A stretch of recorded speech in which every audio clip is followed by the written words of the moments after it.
ভাঙড়ের শাসক কর্মী রাজ্জাক খান খুন।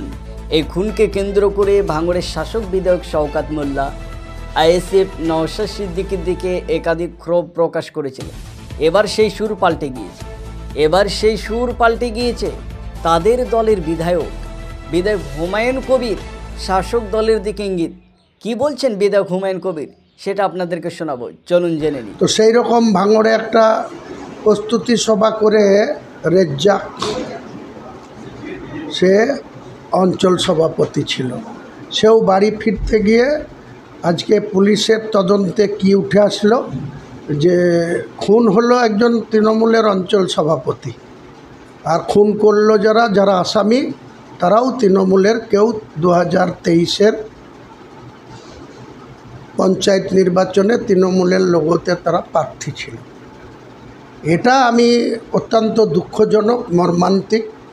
আমি একজন তৃণমূল কংগ্রেসের বিধায়ক হিসাবে আমরা এই ধরনের রাজনীতি কোনোদিনই কাম্য নয় বা কোনোদিনই চাই না।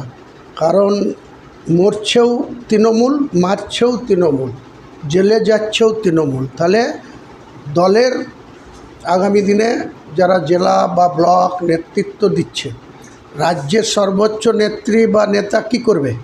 কিন্তু আমাদেরকে সংশোধন হতে হবে, আমাদেরকে মানুষকে সঙ্গে নিয়ে মানুষের কল্যাণে কাজ করতে হবে।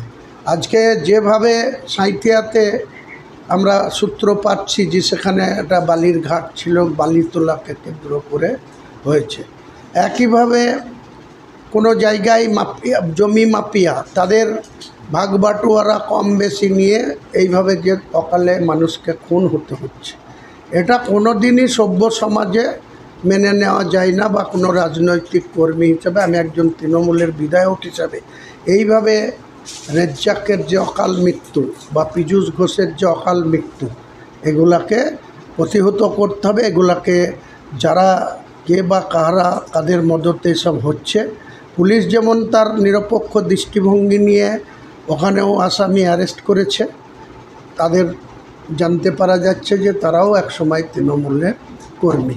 তাহলে তৃণমূলকে কেন মারবে?